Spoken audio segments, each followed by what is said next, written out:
So good afternoon. Today we have a few updates on testing, on personal protective equipment, and hospitalizations related to COVID-19. We also want to share an announcement on our shared work with community health centers to increase testing and tracing in communities across the Commonwealth. First, I want to provide a quick update on PPE. As of yesterday, we've delivered over 5.3 million pieces of PPE, and that includes masks, gloves, gowns, and other items the Command Center has provided to hospitals, nursing homes, other facilities on the front lines, and first responders and emergency management personnel. Our Command Center is in communication daily with hospitals and medical professionals around the Commonwealth to monitor the capacity in our hospitals. As of yesterday, there were 3,872 patients hospitalized statewide for COVID-19. That includes a little over 80 new hospitalizations for COVID-19. 9% of all the COVID-19 positive tests we've done are currently hospitalized. Out of the 18,000 available hospital beds statewide, ranging from ICU beds to field hospital beds, 56% of those beds are unoccupied and available for patients. The Commonwealth's healthcare system is an incredible collection of people and organizations. In just a few weeks, it's mobilized to dramatically increase capacity, including 5 new field hospitals. We'll continue to monitor the rate of hospitalizations to ensure there's enough staff and space to respond to the surge. But as a reminder, if you have symptoms, if you feel sick, if you have a chronic medical condition, please reach out and contact your healthcare provider. And as I said yesterday, you can always use Bowie Health's online symptom checker to connect with telemedicine options and others if deemed appropriate and necessary. That's available at bowie.com/mass or at mass.gov/COVID-19. So far, Bowie's connected with 83,000 individuals here in the Commonwealth of Mass and has recommended direct connections to a clinician in many cases to engage in a telehealth visit, and in some cases has encouraged people based on their symptoms to call 911. We cannot emphasize how important it is for people to recognize and understand that the healthcare system is fully optional and fully functional, and we did a ton of work to make it possible for people who have ongoing medical conditions to be able to get the services and the treatments that they need, while at the same time be able to deal with the surge and all the issues associated with managing COVID-19.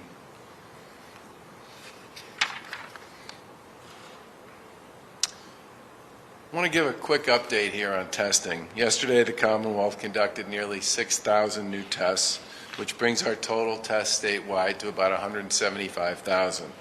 The state reported 1,556 new cases of COVID-19 for a total of just over 41,000 positive cases. The last few days, we've seen fewer or about the same number of positive cases day to day, but we think it's too soon to draw a conclusion from that data. First, a few days does not represent a trend. We've seen this data bounce around before. And secondly, the number of positive tests is entirely dependent on who you test. And what I mean by that is daily positive test totals don't necessarily represent what's happening across the entire Commonwealth. Today's announcement on increased testing should help expand the universe of testing, and in many ways will be one more element of how we think about hotspots and opportunities to engage and to intervene. The piece of data we watch most closely is the number of hospitalizations for COVID-19. And we're still seeing an increase, a modest one, but an increase there statewide. Since the end of February, we've increased testing capacity dramatically through the State Public Health Lab and a wide range of lab partners at academic medical centers, commercial labs, the Broad Institute, and others. We now have more than 30 partners that are testing each day. Massachusetts remains a national leader in per capita testing, and we're continuing and committed to building on this work. Part of our statewide monitoring focuses on hotspots or high-density areas where the virus can spread quickly. And we've worked with local partners to address testing needs in several of these high-density areas. In Chelsea, Massachusetts General Hospital worked to quadruple testing capacity and to provide testing and housing developments. The Commonwealth, through the National Guard, also did mobile testing in Chelsea as well. In Lowell, we worked with CVS and the federal government to stand up a rapid testing pilot with the ability to test up to 1,000 individuals a day. The National Guard and Fallon EMS continue to test patients and staff at state hospitals, long-term care facilities, assisted living facilities, and 24/7 congregate care programs here in Massachusetts. And prioritized testing is also available for our first responders, healthcare workers, and grocery store workers in Lowell, in Springfield, and Foxborough. Today we're going to expand those efforts at several more locations across the Commonwealth. In partnership with Quest Diagnostics and the Mass League of Community Health Centers, we will dramatically increase testing at several key community health centers here in the Commonwealth. As everybody knows, community health centers provide comprehensive health services for people across the Commonwealth. And these facilities are also deeply rooted in the fabric of their local communities. They're trusted partners in addressing the broad health needs of underserved populations. And they're committed to eliminating health disparities and facilitating access to health care for those they serve. Working with the Mass League, we've identified community health centers who have the capacity to ramp up testing and needs in areas of high need. This includes many densely populated communities. Quest has agreed to ship 2,200 tests per day to 12 community health centers and is committed to adding more soon. The first group of health centers includes facilities and operations in Quincy, Brockton, Lowell, Fall River, New Bedford, Worcester, Provincetown, and multiple sites in Boston. The Boston locations are Dot House Health, East Boston Community Health Center, Codman Square Health Center, and the Whittier Street Health Center. Harbor Health Services will also have multiple sites coming online. People interested in being tested should contact these health centers this week. Each location is processing appointments differently. Soon you'll hear more about this from Manny Lopes, who's the CEO of East Boston Community Health Center. His community health center has already received 900 tests, and that number will continue to grow. I do want to say, Manny, how much we appreciate the work and the partnership that you and the folks at your organization have provided to us on numerous occasions over the course of the past 5 years. And we're very grateful to have you and your team step up to participate with us jointly in this particular initiative. This increased testing capacity is one crucial part of our response. Another key piece is community tracing. Massachusetts is the first state in the nation to launch a statewide community tracing collaborative to better track positive COVID-19 cases. Here, too, community health centers have an important role to play due to the deep connections with the cities and towns in which they operate. To date, more than 30 community health centers are participating in the Community Tracing Collaborative, working with us to trace contacts in the neighborhoods and the cities and towns that they know so well. By joining us in this program, some centers have even been able to bring back some furloughed staff, which is great news for everyone, as having experienced local staff working on the tracing initiative makes a big difference. And we're always glad to get people back to work, especially during these tough economic times. Over time, tracing is critical to helping us understand the spread of the virus and helping us return to the new normal. Integrating community health centers in our response and ongoing discussions is also an important part of that focus. And as a reminder, we need everybody out there to participate in this tracing program. We've been working with cell phone service providers to make sure that when our tracers make calls, they show up as MA COVID team and are not blocked by caller ID. Please pick up if you get that call. This is your opportunity to help stop the spread of COVID-19, especially perhaps in your house, apartment, or neighborhood. In closing, I know yesterday's news with respect to schools will remain closed throughout the year was yet another sign of how this virus has dramatically reshaped in so many ways our lives and our daily chores, rituals, and all the rest. Schools and businesses are being closed, people are staying home, and people are wearing masks. All a really good thing. But along the way, we're not being able to see loved ones in person, and it's disruptive and disturbing. I think everybody would like to see us find a way to get back into something that looks more like what people used to do day in and day out. But for Massachusetts, which is now a national hotspot for COVID-19 infections, we really do need to stay the course and keep up our efforts to stay home, socially distance, wear a mask, and respect and understand the issues associated with this virus. If we move too quickly, we risk losing the progress that we've made so far. And our healthcare workers in our hospitals, which have been working hard on our behalf, are pushing back against the virus, and they need us to push back too. We owe it to them, and we owe it to our parents and our friends and our neighbors to keep up the fight and to win. We'll get through this, and I believe we will come out stronger on the other side. But everybody needs to do their part and understand that we need the facts on the ground to drive a lot of our decision making. With that, I'll turn it over to Lieutenant Governor.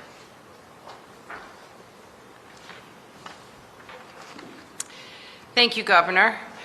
In this COVID-19 environment and world, we all know it's so important for the people who we serve gain access to the information to be able to keep themselves, their families, healthy and safe, whether it's through briefings like this or others, through your news reports, or through access to the internet to gain information.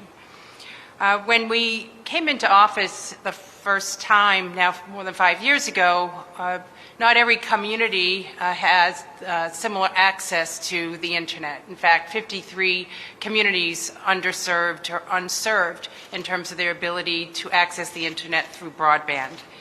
And with our efforts in collaboration with others, we've been able to bring access to over 16,000 citizens in these last mile 53 area communities. That is so important in especially these times when we're asking more people to access telehealth or to be able to work from home, or now with students remote learning to be able to access their curriculum and their teachers through those means. But in areas of the Commonwealth, that access through the internet is just not possible, and so there are gaps. And what we're talking about today is a temporary step to fill these gaps. The Massachusetts Broadband Institute at Mass Tech, working with our state-owned network and local internet service providers, will offer new Wi-Fi hotspots to unserved municipalities. These Wi-Fi hotspots will offer on a rolling basis unserved communities to a high-speed connection free of any charge at a public community anchor institution identified by the local ISP. It's critical that citizens who use these hotspots continue to follow social distancing protocols, and the towns and ISPs will post clear signs with the DPH guidance to ensure that people are safe when accessing these spots. Mass Broadband is providing support to local ISPs as needed and is tracking these hotspots as they come online and posting them online at broadband.masstech.org/Wi-Fi. Communities with independently established hotspots are still eligible to receive a hotspot under this program.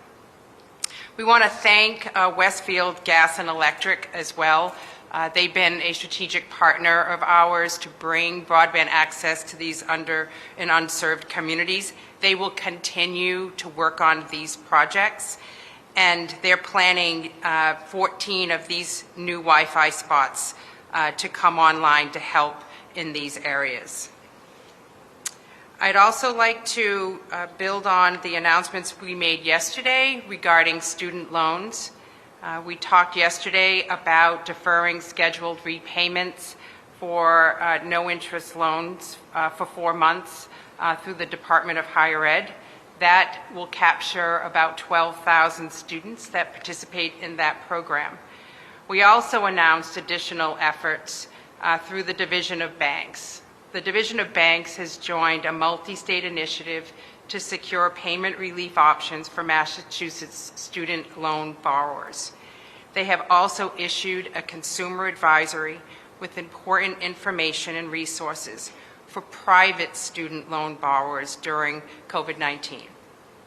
Several relief options have been secured in Massachusetts with 15 different loan servicers to expand protections for federal student loan borrowers. These new options stand to benefit over 182,000 Massachusetts borrowers with privately held student loans. Borrowers with commercially owned federal family education program loans or privately held student loans who are struggling to make payments due to COVID-19 may be eligible. People can learn more about this initiative by visiting mass.gov/DOB. And finally, again, a message that can't be repeated enough to those individuals feeling vulnerable because of domestic violence, abuse, or sexual assault. If you feel unsafe, call 911 or text 911. If you need access to services, please access the SafeLink toll-free number at 877-785-2020. And for those who are hearing impaired, you can access the SafeLink TTY number, 877-521-2601. I'd now like to turn it over to Manny Lopes.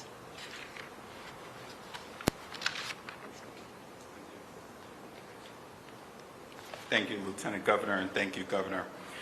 Governor, I've heard you mention many times that when we're in crisis like this, it's a team sport. On behalf of the Massachusetts Community Health Centers, we are grateful for the support that we've received from Governor Baker, Lieutenant Governor Polito, and Secretary Sudders. For over 50 years, community health centers in Massachusetts have been providing high-quality, easily accessible care to anyone who walks through our doors. We've been working hard to close the healthcare gap for those that are disproportionately impacted by medical and behavioral health issues. We've also been working to address the underlying social determinants of health, such as food access, housing, and education. As trusted resources within our community, we are on the front lines of COVID-19 testing, tracing, and treatment. Health centers provide an additional line of defense to keep patients out of hospitals and help avoid an overburdened healthcare system. In order to protect the community and staff members during the outbreak, health centers have drastically altered operations. We have limited access to routine visits and canceled many elective procedures. This has negatively impacted health center finances. At East Boston Neighborhood Health Center, we serve over 90,000 patients a year. Our primary service area includes East Boston, Winthrop, Everett, Revere, and Chelsea. We serve over 40% of Chelsea residents and over 65% of the East Boston community, two of the most impacted neighborhoods in the Commonwealth. Similar to other areas of the country, we're seeing clear health disparities between different races and ethnicities. Many of our patients are the essential workers. They work in supermarkets, restaurants, and healthcare facilities. They keep our store shelves stocked, help first responders get to work, keep our facilities clean, and care for the sick. Sadly, many of these individuals can't afford the high cost of housing, so they live in crowded apartments with multiple families. In fact, that's exactly how I grew up, right down the street from East Boston Neighborhood Health Center. What was an American dream for me is turning into a nightmare for others as this virus continues to spread in our community. East Boston Neighborhood Health Center's approach to COVID-19 has been extensive, wide-reaching, yet hyper-local. We have been focused on education, testing, and as the governor mentioned, we are part of this unique collaborative with partners in healthcare as well as the state to conduct contact tracing. We are also using data and innovative systems to pinpoint hotspots in our service area. We're identifying barriers to testing and care, and tailoring our services to meet the need. We've engaged our community partners, and we are relying on their relationships in the community as trusted provider to help us disseminate helpful information. At East Boston Neighborhood Health Center, we are now open for testing 7 days a week. Like many health centers in Boston, with the support of Mayor Walsh and the City of Boston, we have modified our operations to offer multiple settings for testing. This includes our 24/7 emergency department, our pediatric, adult, influenza-like clinics, our drive-through testing site, which is in partnership with the City of Boston, our walk-through testing site, which offers a convenient option to our patients who do not drive, and soon we'll launch a mobile testing van with our partner, Cataldo Ambulance. All of this could not happen, though, without adequate testing supplies. So today, I'm excited to hear, with the help of the governor and the entire state, we've established a partnership with Quest Diagnostic that will help us increase our testing capacity to over 500 individuals per day. Thus far, we've tested over 3,000 individuals. And as we all know, testing will be critical for the well-being of our residents and to the overall statewide response to COVID-19. Testing leads to detection, which allows us to keep sick individuals at home in quarantine and reduce exposure to our community members and slow the spread of the outbreak. Having this reliable, consistently supply of test kits will allow us more consistently to test those in need. Thank you again to Governor Baker, Lieutenant Governor Polito, Secretary Sudders. Your support for community health centers will ensure that we have the resources necessary to effect change on the local level and reach those that are most at risk. Finally, I'd also like to thank the essential workers, the first responders, and our healthcare workers who are on the front line right now. And a special thanks to the 1,200 employees at East Boston Neighborhood Health Center. You are my hero. Marylou Sudders, Secretary Sudders.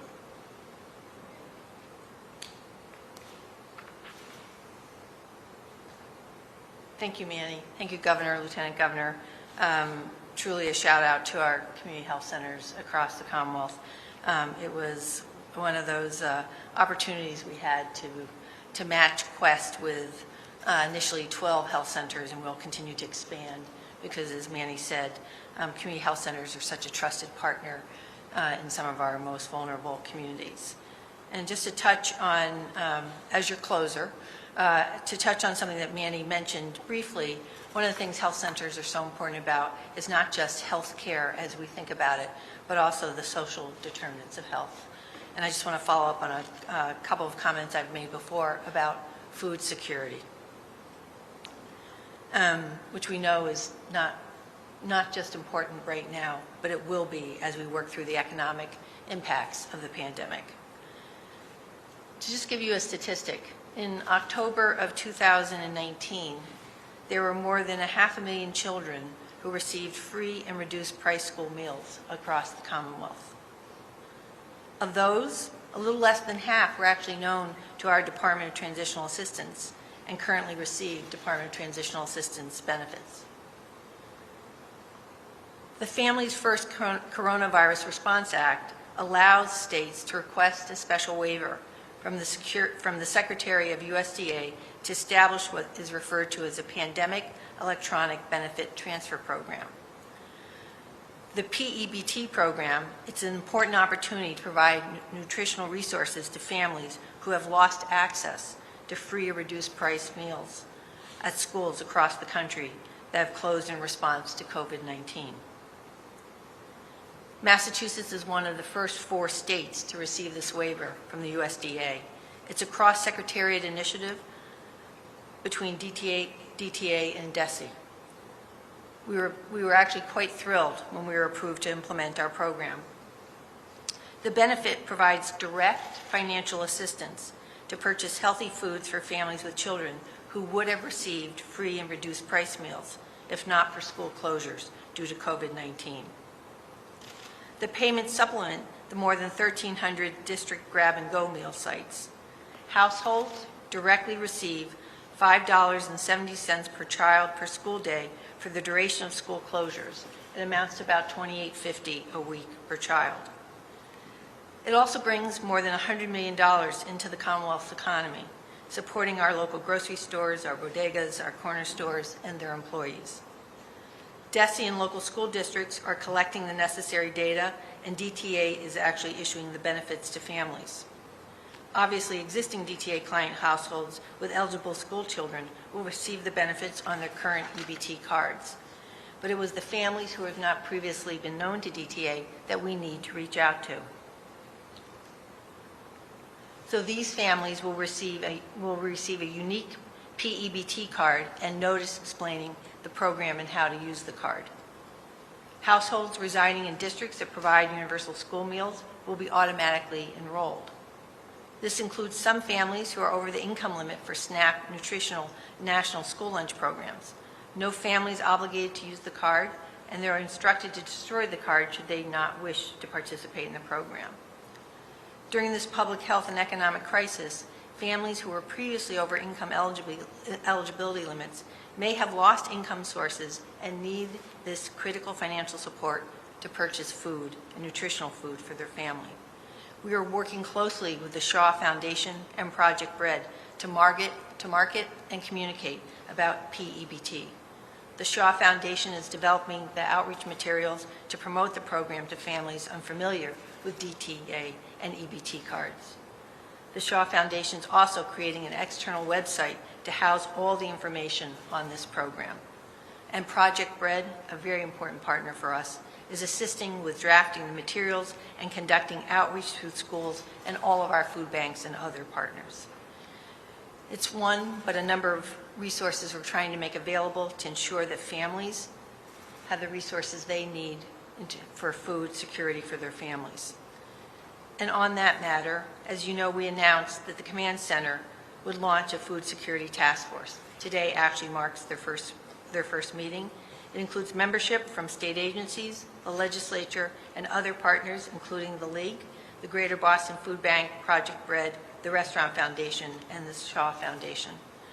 The idea is to truly centralize coordination of resources and communication across sectors and across federal, state, and municipal resources to meet the urgent food needs across every part of our state. The plan, they have 30 days to submit a plan so that we can really ensure that families have the food that they need. It'll include a summer season and launch back to school, and obviously thinking beyond the school year. It is to foster communication across all key stakeholders, to pursue traditional solutions, which is we refer to often as the block and tackle, but to be open to experimenting with new ideas and innovation. Using data to drive our decision-making, set priorities, and direct resources. And the goals of the group is to obviously identify immediate needs, to maximize our nutrition program access, and create and implement plans that address all parts of our state, and explore these creative partnerships to maximize resources that are available in the Commonwealth and ones that we can, learn from other states and bring into ours. Like I said, we'll report the recommendations by the end of this month, and we'll continue to keep you updated. Question? Governor, can you tell us why Massachusetts is considered a national hotspot, and you think that earlier action here could have changed that? Well, I think part of the answer is people just follow the data. And while I think everybody would agree, and we've talked about this before, that there's not enough testing that goes on generally, nationally, for a whole bunch of reasons that we've also talked about before. If you're one of the states that tests the most, you're likely to be one of the states that finds the most positive cases. And if you test in places where you're looking to provide strategic advice and guidance to particular communities or particular organizations or particular healthcare providers, you're going to find positive cases too. And I think some of it has to do with the nature of the way we've gone about testing, but I also think part of it has to do with some of the issues that have been raised previously by others who've covered this issue. One is that if you look at most of the states that have the highest number of positive cases or the highest number of hospitalizations, they tend to be states that are dense, relatively speaking, compared to others, or they have particular areas of density. Louisiana, for example, had an enormous outbreak in New Orleans, but most people think that was related specifically to Mardi Gras. If you get outside of New Orleans, the rest of Louisiana is relatively spread out. In Washington State, the big outbreak was in Seattle, which is obviously a city, but the rest of Washington State is also relatively spread out. I think the other big issue is your access to and your connection to the global economy. And if you think about most of the places that have had the most significant outbreaks, they're places that have tons of back and forth, used to have tons of back and forth travel and economic activity between here and many other places around the globe. I think at the end of the day, there will be tons of research that will be done, not just on coronavirus and not just on state responses, but how people ought to think about dealing with a pandemic of this kind going forward. But in the meantime, what we all need to do is what many other states and many other countries have been doing, which is create the separation and the distancing that's required to stop the spread of the virus, create enough healthcare capacity to be sure that you can solve for those individuals who are dealing with COVID-19 and continue to provide the other kinds of services that healthcare systems like ours are so well known for, and then start to think, once you get to the point where you start to see some data that trends in a positive direction, how you actually might safely or more safely choose to reopen some of the things that we've all given up to fight the virus. Governor, who should be seeking out testing? Still wait for symptoms? Who should be going to the healthcare clinics and ask for a test? Well, I think the way this is set up is you guys have a fair amount of latitude with regard to that, if you want to speak to that. We are asking patients to call us before showing up to any of one of our testing sites. Most healthcare providers require you to be symptomatic, and we follow DPH and CDC guidelines around that. Governor, one thing I would add to that is we have, if you look at the first responder test sites or the test sites for grocery store workers or healthcare workers, I mean, a lot of the test sites, or even the ones that are operating on some of the mobile platforms that we've put together, you know, there's the symptomatic population, but we've also said that if you've been in close contact with somebody who is COVID-19 positive, you should get a test. And I think as the tracing initiative moves forward and really starts to ramp up, you'll see a lot more of that as well, and that the testing for the most part is going to try to be tied in some way to both identifying where we have people who are of concern with respect to COVID-19, but also trying to make sure that we use it as a mechanism to help people who have been close to folks who have tested positive to be able to be tested to determine if they test positive as well. So that then we can create the isolation and the support program for them. Yeah. Brett Evans from Market Watch. I got a question for you about the nursing home long-term care deaths. We've had in the Commonwealth roughly the same number of deaths, confirmed deaths in long-term care facilities as New York, even though our total number of deaths is vastly below theirs. Is there a reason why we're seeing or confirming relatively a lot more deaths in long-term care facilities and nursing homes than New York or some other states? Well, there's a lot of issues going on with respect to nursing homes generally, and I hesitate again to draw too many conclusions at this point in time. My guess is this is a topic that will get a lot of appropriate analysis after the fact. I know a fair number of people who operate in that industry, and some of the folks who've suffered some of the most dismaying, disturbing, and destructive outbreaks are terrific operators and folks who literally have never had a demerit or an issue at any point in time with respect to the work they do. I mean, Belmont Manor in Massachusetts is a good example of that. That's a 5-star nursing home. And even in the assisted living space, some of the folks who've battled their way through some of the worst examples of COVID-19 penetration represent organizations that prior to that were considered by most to be among the very best players in their space. So I guess I would start by saying I think this is one that's going to require some pretty heavy-duty analytics to figure out exactly, A, what went wrong, B, what needs to be done on a go-forward basis to make sure it doesn't happen again, and then C, to respect the fact that some of the folks who ended up in the worst spot on this, you know, were considered by their peers and by families and by everybody else as pretty high flyers and very positive players. I mean, do you want to speak to this one at all? I'm just curious why the numbers are so much higher than, say, New York. I can't speak to that because I don't know much about New York. I would need to know more about New York to answer that question. Right.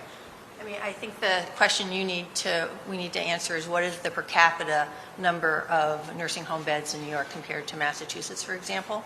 Massachusetts is one of the greatest number of nursing home beds in comparison to other states. So I don't actually know the answer of what New York's per capita utilization is of nursing homes in comparison to rest homes, assisted living, elder housing, and the like. There's no question we have a high degree of spread in our nursing home facilities. Many of our nursing homes are old nursing homes that were wavered in terms of having the new regulations on nursing homes. When I say new, it's like early 2000s, are that everyone has single rooms. Our nursing home industry is older in Massachusetts, the physical plants, and so you were wavered in if you had 2-3 people per room, which clearly, as we know, the more social distancing you have, the better. We are creating COVID positive, COVID negative wings within nursing homes. We have created COVID positive nursing home facilities altogether.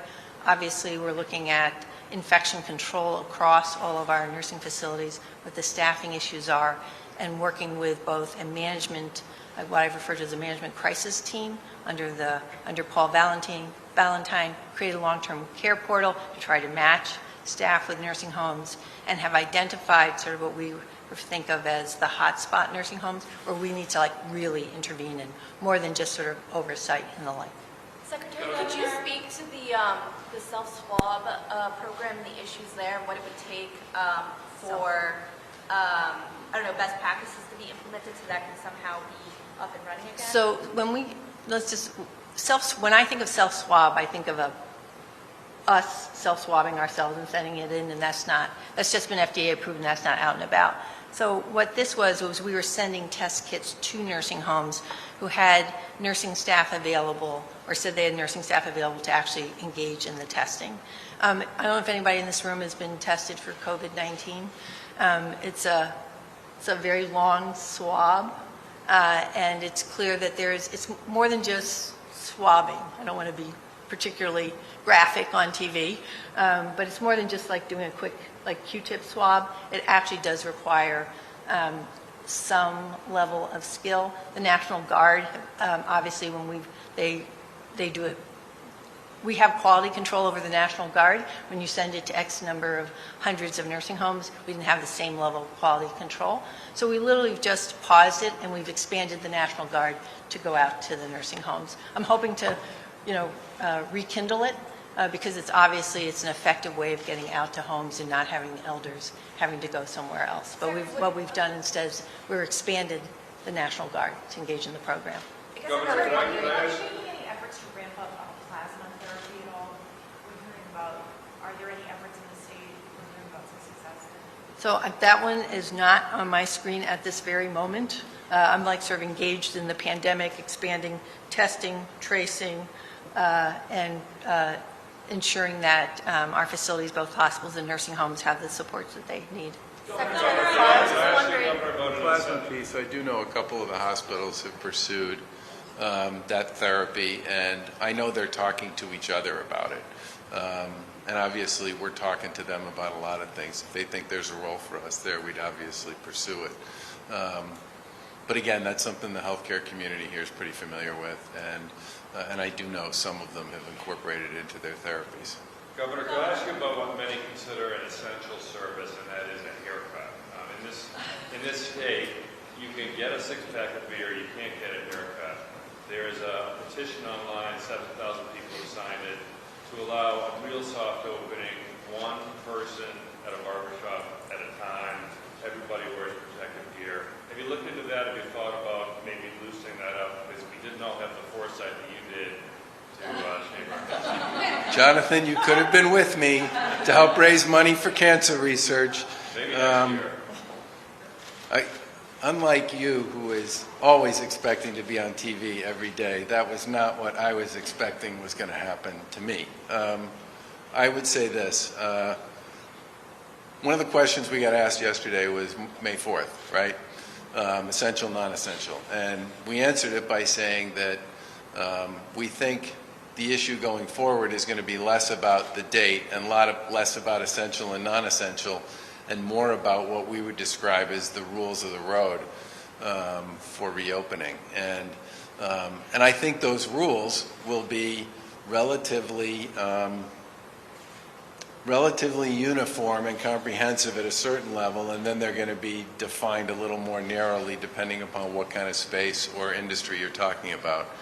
And certainly, close contact operations like that one would be one of the ones that would have to go through some sort of review to figure out if, in fact, you can create the kind of safety for people that would be required for both the person delivering the haircut and the person getting it. But I think the way people ought to start thinking about this is a little less about essential and non-essential, and a little more about, what are the criteria that would make it possible for any business to open up.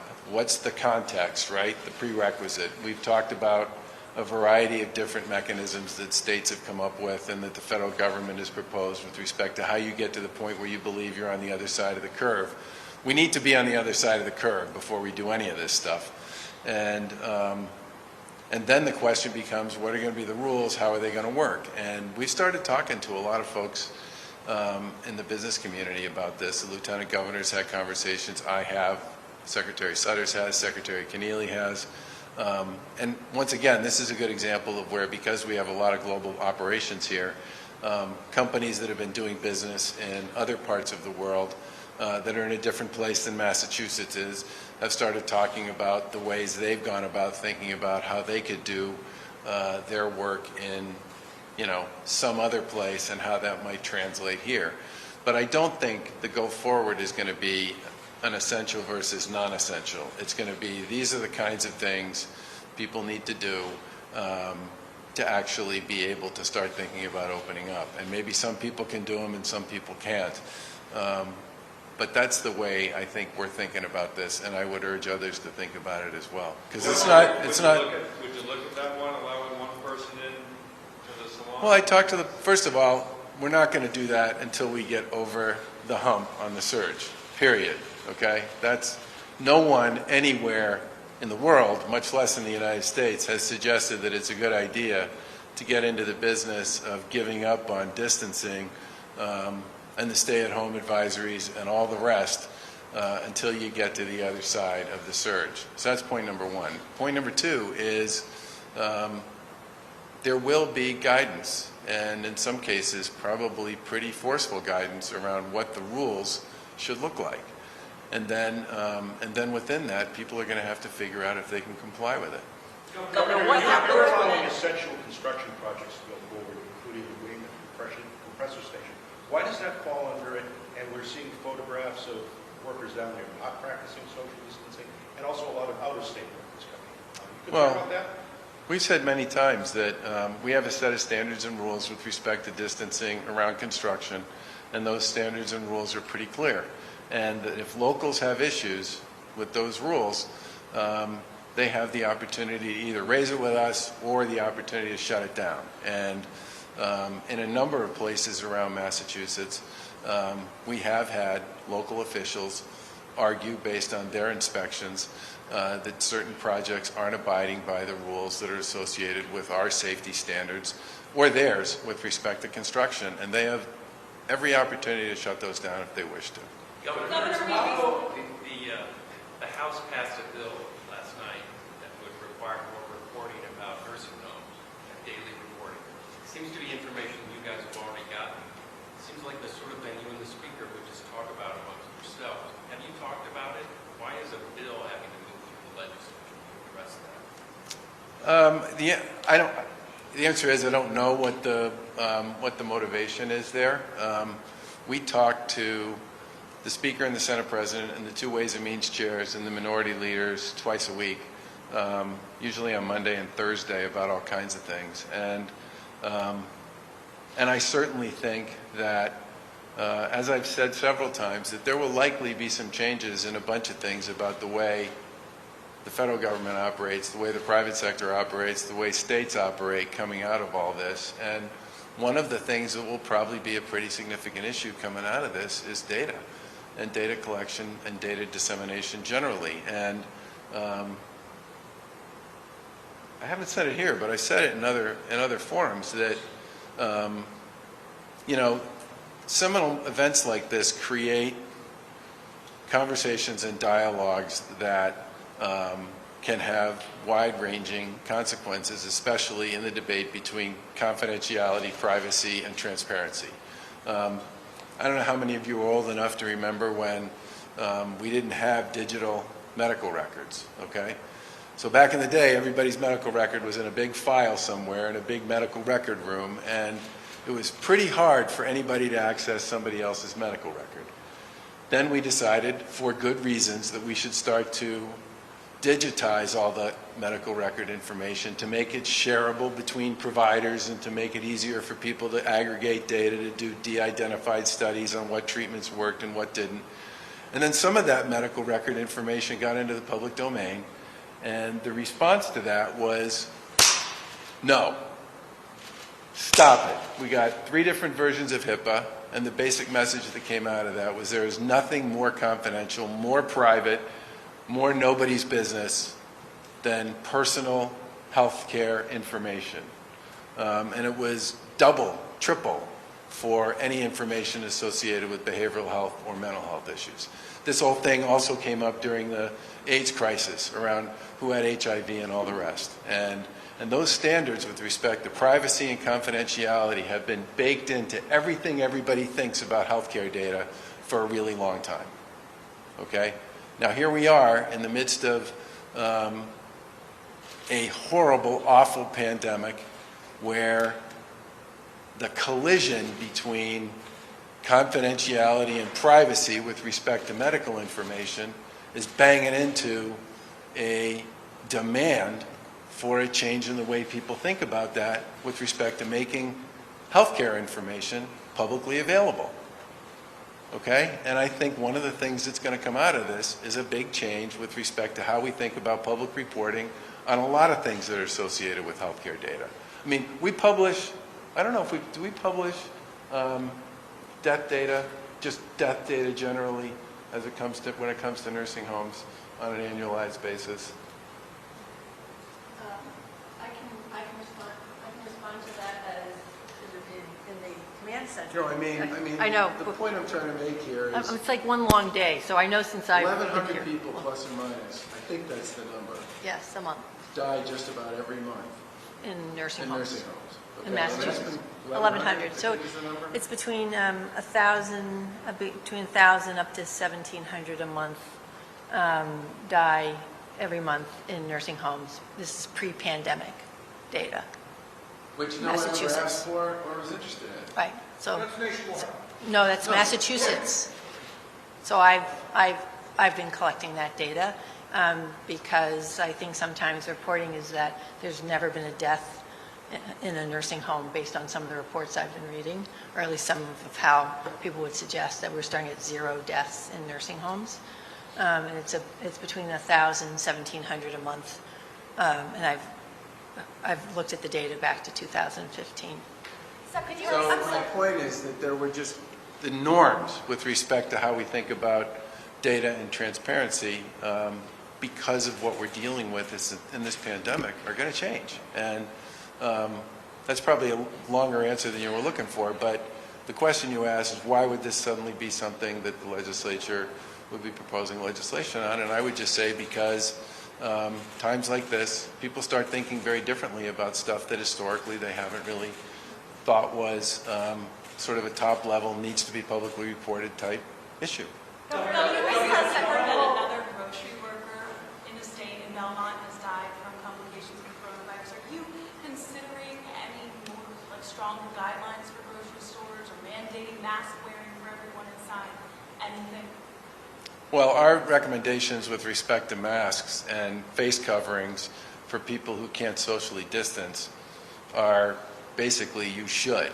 And we've backed up and supported every community that's moved more aggressively to make it sort of the equivalent of an enforceable order.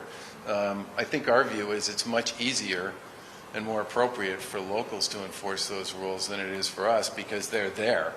And that goes as well for the occupancy requirements. I mean, we put the occupancy requirement in place statewide, but locals have much more visibility into what's actually going on and the ability to do something about it. Would you consider no customers inside, like curbside pickup only or delivery only for the grocery stores? I haven't had people ask for that.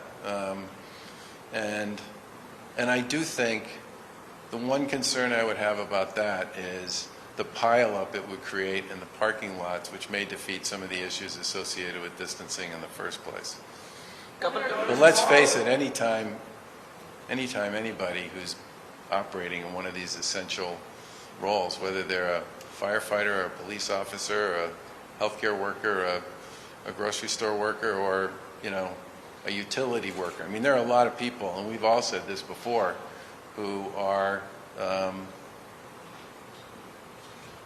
who are putting themselves and their families, in many cases, in harm's way every single day, and we're doing the best we can to make sure that we create frameworks that provide them with as much protection as we possibly can. But every single time somebody's lost, there's a family that loses somebody who, I mean, when I first got asked about the gentleman from at that point it was just a person. Nobody knew anything about him. The gentleman who died of COVID-19 who worked at the Whole Foods in Swampscott. I mean, several people finally identified him and wrote stories about him, and he was just an amazing man with a beautiful family, and his loss for not just his family, but for the community that he was part of and that he had created in his own life here in this country was profound. And that's behind all of these numbers that we talk about every day, and it's part of what makes this virus so insidious and so difficult, and why I get so passionate when people start talking to me about why we can't do this, that, or the other thing now. I mean, we're trying to do the best we can to try to keep people safe. Governor Sununu has put a task force together to reopen businesses in New Hampshire. Does that present a threat or a problem for Massachusetts if a neighboring state is ahead of us reopening? Could people be traveling to New Hampshire to get a haircut when our salons are still closed? Does that really cause problems for Massachusetts? So I guess what I would say is that I was on a call yesterday with Governors Mills, Raimondo, Scott, Lamont, and myself. And we were talking about a lot of these issues. And this is part of why coordinating the activities around this stuff matters.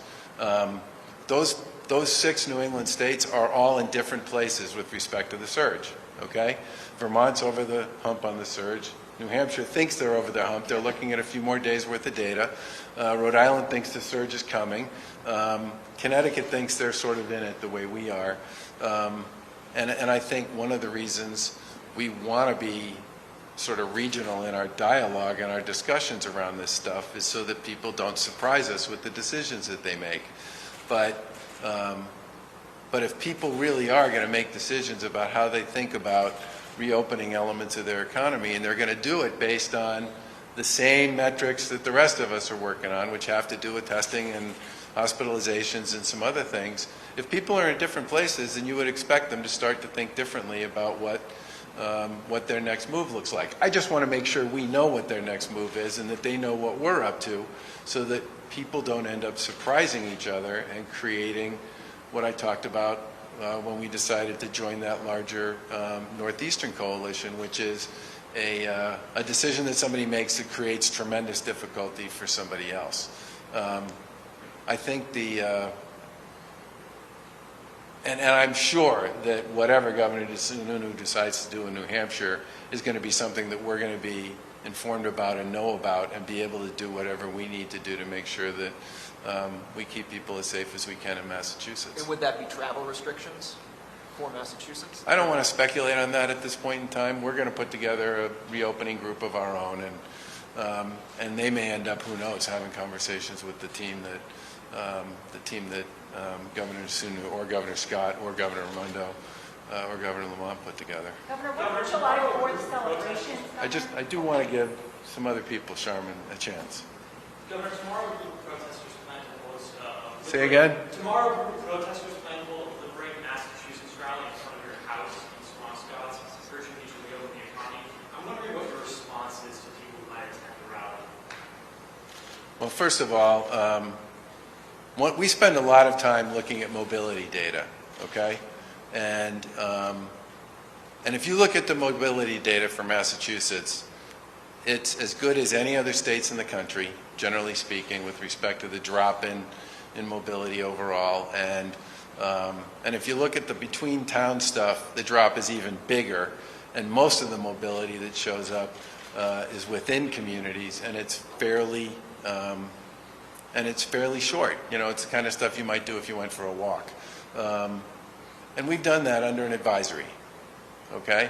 And a series of limits on gatherings and a whole bunch of other things. And I think the people of Massachusetts have been overwhelmingly committed and purposeful in responding to the virus and to recognizing and understanding the importance of distancing and the role that we all play, not just keeping ourselves safe and healthy, but keeping others safe and healthy as well. The town of Swampscott actually has a more aggressive set of standards in place than we do. And as I said earlier to the question about grocery stores, part of the reason we wanted to create a statewide framework was to give local communities, if they felt they needed to go beyond that, the ability to do so. And I think that's the right strategy and the right policy. And I'll finish with what I said yesterday about this. There's a very significant portion of the community that gets infected with this virus that never knows they have it. Very significant. No one knows how big it is. But people say they think it's somewhere between 20 and 40%. And that number was 5 to 10% about a month ago. Then it went to 10 to 20%, and now people are talking about 20 to 40%. And part of the reason people are saying that is because as people do some of these antibody tests, which admittedly, depending upon who's doing them, have some issues, okay? I'll be really glad when the FDA finally sort of takes the funnel on that one and creates what it considers to be, you know, kind of the gold standards around antibody testing. But even on some of the more traditional tests, we tested a nursing home, 98 people, 51% positive, nobody symptomatic. One of the Navy ships where they had some issues, they tested everybody on the ship, and more than half of the people they tested had no symptoms. I think it's really important for people to recognize and understand here that one of the major reasons why distancing and why staying at home and why dealing with the consequences of all this is so important is because this is not like the flu. If you get the flu, you know it and everybody else knows it. But when it comes to this particular virus, there are a number of people who get it who don't know it. And one of the reasons we made the decision to issue the guidance and the advisory around wearing a mask or a face covering was because the data became pretty clear that that face covering is not just about protecting you from other people, it's about protecting other people from you. Because you may be somebody who has this virus and doesn't know it. And one of the only ways you can protect others, if you're going to be in close quarters, if you're going to be anywhere, is to have a face covering or a mask and to deal with all the issues that we've talked about a million times around here with respect to hygiene. This is not like any other virus, and I really hope people recognize and understand why it's so important that people act on these initiatives that we've put in place, why we're grateful that the vast majority of the people in Massachusetts have, and to appreciate that this isn't being done to punish anybody, okay? It's being done to try to keep people safe, and it's being done based on data and information on an unprecedented virus as we gather it and as it comes together. So how will the antibody testing then, is that a big piece in your plan to get us back on track once we get over the hump? Because I know the testing has been a little bit dicey, but hopefully we'll come up with a good one. I mean, I think the antibody testing is part of it for a couple of reasons. One is it can answer sort of the one question a lot of people have, which is how big is the percentage of the population that actually has it? And it's a relatively quick test. It's a pinprick. But like I said, there are a whole bunch of tests being given that were never FDA approved, okay? And there are other tests that are wobbly relative to what a lot of the people who know a lot about testing say. I do believe the antibody thing will get figured out. But I also think we're going to need to do a lot more of the more traditional testing as well, and I expect that we will. I mean, we're doing basically somewhere between 5,000 and 8,000 tests a day at this point. We were doing, way less than half of that 3 weeks ago, and we were doing less than half of that 2 weeks before that. I think the testing thing is going to continue to amp up. I think it's going to be an important element for many businesses that have a lot of employees. I think it could be a big issue for how we think about sort of general medicine on a go-forward basis. But I do think the antibody piece, once it gets sort of focused on the ones people believe generate the smallest amount of false positives and false negatives possible, I think that'll be an important test for surveillance work. Do you see the July 4th celebrations happening? It's very close to the June 29th date that you set. Do you see that happening on the Esplanade? Well, the June 29th date is just the last day of school. I mean, that we didn't pick that per se. That is the date of the last day of school for most folks in Massachusetts. And we've tried, for the most part, not to make decisions based on sort of hypothetical down the road, but have tried to make decisions based on what we understand to be the facts as we know them. And I think that's going to be one of the elements that's going to land in the, back to Jonathan's question, that's going to land in the dialogue and discussion about reopening. What does that look like? What's permitted? What's not? What are the rules of the game and all the rest?